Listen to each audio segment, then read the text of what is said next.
इंसानी कौम ने हर युग में अपने उत्थान के लिए हमेशा एक मसीहा के आने की आस की है, लेकिन उस मसीहा के साथ क्या कभी इंसानी कौम ने उचित न्याय किया है? चाहे मसीहा इंसान हो या भगवान हो, इतिहास गवाह है इस समाज ने ही कभी अपने मसीहा की धर्म पत्नी पर इल्जाम लगा उसे वनवास भिजवाया है, कभी सूली पर चढ़वाया है, तो कभी ताउम्र जेल में सड़ने को छोड़ाया है। सहरसा की सरजमीन का सरमौर आनंद मोहन, जिसने मैथिली को वो दर्जा दिलवाया जिसे पाने को भोजपुरी और मगही न जाने कब से संघर्ष कर रही है। जी हाँ, मैथिली को 8वीं अनुसूची में शामिल करवाना इनकी ही देन थी।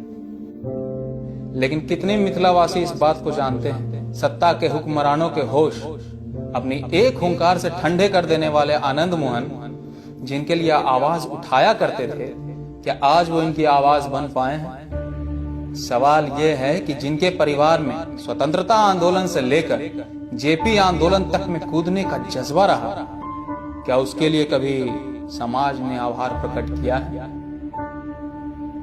कि कभी किसी जमाने में राजपूतों के आन बान शान कहे जाने वाले उनके लाज के रक्षक आनंद मोहन आज एक राजनीतिक दुश्मनी का दंश झेलने के लिए पिछले 14 सालों से सहरसा जेल से भागलपुर, भागलपुर से बक्सर, बक्सर से फिर सहरसा, रोहतास जेल भटक रहे हैं, जिन्हें शायद आज उनके समाज के लोगों द्वारा भुला दिया गया, जिसके बाद उनकी सारी लड़ाई और कुर्बानी भी मानो जैसे पानी के बुलबुले की तरह एक झटके में खत्म हो गई, क्योंकि जिस पार्टी से लिए दुश्मनी का मोल उनको आज तक चुकाना पड़ रहा है, वही पार्टी से उनकी पत्नी का जुड़ जाना शायद खुद आनंद मोहन को भी नागवार गुजरा होगा, जैसा कि जनता को भी गुजर रहा है। आनंद मोहन, जिनकी बिहार पीपल्स पार्टी के धमक के आगे बड़े बड़े गठबंधन भी अपनी गठरी संभाल नहीं पाते थे, आज जेल की 4 दीवारी में वो धमक गुम हो चुकी है, क्योंकि समय का चक्का कब पलट जाए इसका आभास तो कर्ण जैसे महारथी भी नहीं कर पाते हैं। और इस चक्के के पलटने की कहानी शुरू होती है वैशाली के 2 किसानों की हत्या से। वैशाली में 2 किसानों को मारकर पेड़ पर लटका दिया जाता है, जिसका आरोप राजद के एक बड़े नेता पर आता है। जब यह दृश्य आनंद मोहन ने देखा तो उनका आक्रोश इतना बढ़ गया जिसका असर मॉनसून सत्र में नजर आया।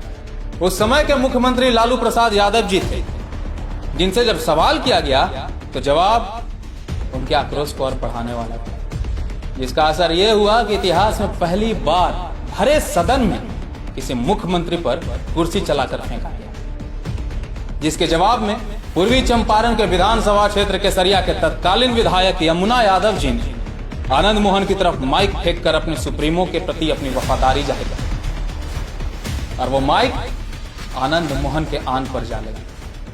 और उसी वक्त उन्होंने अपनी पार्टी बिहार पीपल्स पार्टी की तरफ से बिहार के अंडरवर्ल्ड डॉन छोटन शुक्ला को केसरिया विधानसभा का उम्मीदवार घोषित कर दिया। चौंकिएगा मत, ये वो दौर था जब बाहुबली और अंडरवर्ल्ड के लोग नेताओं की कठपुतली बन बूथ कैप्चरिंग, फिरौती और मर्डर जैसे वारदातों तक सीमित नहीं थे, बल्कि इन पर भी अब खादी का धुन सवार हो चुका था। खैर, ये तो फिर भी 1994 की बात था।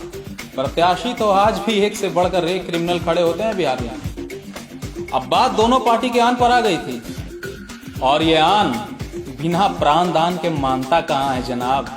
कहते हैं गिद्धों और राजनेताओं में अधिक अंतर नहीं होता, बस गिद्ध लाश गिरने की फिराक में होते हैं और राजनेता लाश गिराने की। बिहार इस देश का वो अभागा राज्य है जिसने भले अनेक जातियों को अपने दामन में समेट रखा हो, पाल रखा हो, लेकिन राजनेताओं को सिवाय अपनी जाति के उत्थान के और कुछ नजर नहीं आता, जिसका खामियाजा यह होता है कि बिहार से गुजरने वाली गंगा भी इसके पाप धोने में असमर्थ रहती है। छोटन शुक्ला अपनी राजनीतिक गतिविधियों के लिए अक्सर केसरिया से मुजफ्फरपुर आते जाते रहते। इसी बीच उन्होंने कई गरीबों की बेटियों की शादी करवाई, उनका इलाज करवाया और शिक्षा पर जोर देते हुए कई लोगों के मुफ्त शिक्षा का इंतजाम भी किया, जिससे कि पब्लिक में उनकी लोकप्रियता केसरिया विधानसभा में बढ़ने लगी। और यही लोकप्रियता राजद के गले की फांस और पेट का दर्द कर गई। वो इसे हजम नहीं कर पा रहे थे, जिसके लिए उस समय के सबसे चर्चित राजनेता ब्रिज बिहारी वैद्य बनकर आए और कूटनी शुरू की एक ऐसी जड़ी बूटी जिसने छोटन शुक्ला को ऐसी नींद में ढकेल दिया जिसके साथ ही आनंद मोहन के जीवन की बर्बादी की पटकथा भी लिख दी गई। तो वो रात थी 3 दिसंबर 1994 की।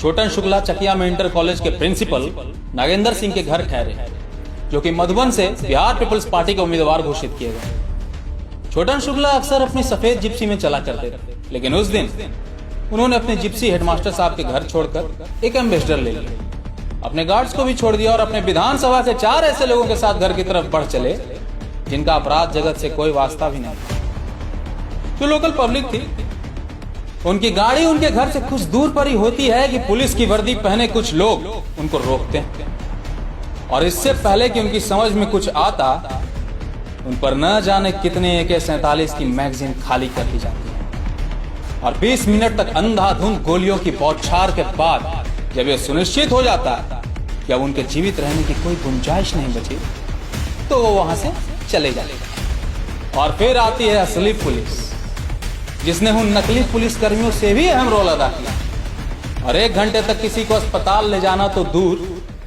उनकी बॉडी को छूने तक नहीं दिया। लोग चिल्लाते रहे, बिलखते रहे कि हो सकता है वो बचे हों, जिंदा हों, हॉस्पिटल ले जाने दें, लेकिन एसपी साहब नहीं थे ना, तो कैसे कुछ हो पाता बिना उनके ऑर्डर के। खैर, घंटे भर बाद एसपी साहब आए और बॉडी हॉस्पिटल पहुंचे, जहां उनकी औपचारिक मृत्यु की घोषणा कर दी गई। और उधर ब्रिज बिहारी के घर पर शुरू हुआ जश्न का माहौल, जहां एक तरफ मुजफ्फरपुर खून के आंसू रो रहा था, वहीं दूसरी ओर ब्रिज बिहारी के यहां जाम छलकाए जा रहे, जिसने साफ कर दिया कि नकली वर्दी का इंतजाम किसने किया था।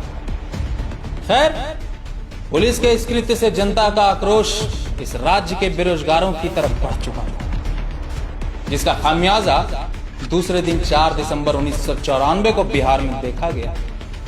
इस खबर को सुनने के बाद अपने दोस्त की मृत्यु पर शोक प्रकट करने और आक्रोशित जनता को दिलासा देने आनंद मोहन भी मुजफ्फरपुर पहुंच गए, लेकिन भीड़ अपने गुस्से से पार नहीं पा रही। उस जन सैलाब का अंदाजा आप इसी बात से लगा सकते हैं कि आज तक मुजफ्फरपुर में इतनी बड़ी शव यात्रा नहीं देखने को मिली। एक तरफ आनंद मोहन गरज रहे थे, वहीं दूसरी तरफ शव यात्रा आगे बढ़ रही थी। इसी बीच गोपालगंज के नवनियुक्त डीएम जी कृष्णैया की गाड़ी का काफिला वहां से गुजर रहा था, जो शिकार बन बैठा जनता के आक्रोशित लपटों का, जिसे पिछली रात प्रशासन के कुकृत्य ने ही धक्काया था। जी कृष्णैया की दर्दनाक मौत हो जाती है और इल्जाम आता है भीड़ पर, जिसका नेतृत्व कौन कर रहे थे? आनंद मोहन। अब सवाल यह उठता है कि क्या जी कृष्णैया की गाड़ी को जलाने का आदेश आनंद मोहन ने दिया था? क्या भीड़ ने उनके लाइट, कैमरा, एक्शन बोलते ही आग लगा दिया था? क्या भीड़ आनंद मोहन को फंसाने के लिए उनसे बिना पूछे आग लगा बैठी थी? क्या आनंद मोहन चिल्लाते रह गए, रुक जाओ, और लोग नहीं रुके? इन सारे सवालों का जवाब तो वही दे सकता है जो आज के स्मार्टफोन को लेकर किसी टाइम मशीन के सहारे उस युग में गया हो और सब कुछ रिकॉर्ड कर लिया, क्योंकि बिना थर्ड अंपायर के तो हम आज तक रन आउट नहीं दे पाए। खैर, इस दुखद घटना के बाद आनंद मोहन सहित बहुत से लोगों पर कार्रवाई हुई जो भीड़ का हिस्सा थे।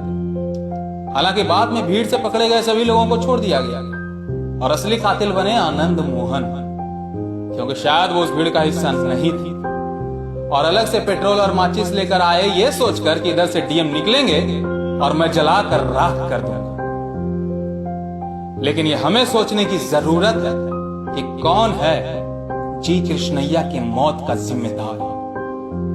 कहीं ये वो लोग तो नहीं जो नकली वर्दी में आए थे?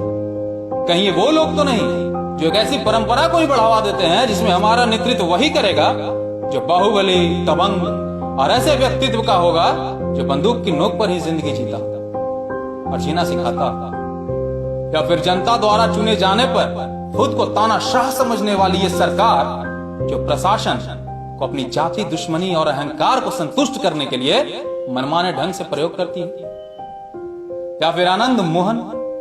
और अगर यह सब कोई नहीं, गुनहगार सिर्फ आनंद मोहन है, तो उन्हें उच्च न्यायालय ने उम्र कैद की सजा सुना तो दी।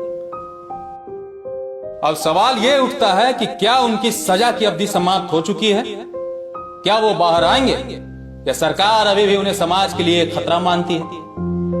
ये फैसला सरकार के हाथ में भी है और आपके हाथ में भी, क्योंकि अगर पप्पू यादव जी की सजा 14 वर्षों में समाप्त हो सकती है तो शायद इनकी भी हो सकती है, लेकिन वो तो सरकार और जनता की नीयत पर निर्भर करता है। आगे क्या होगा, आगे की कहानी क्या होगी, इसका निर्णय या तो सरकार करेगी या बिहार की जनता। कहते हैं ना कि जो होता है अच्छा होता है, तो आइए देखते हैं आगे क्या होता है। धन्यवाद।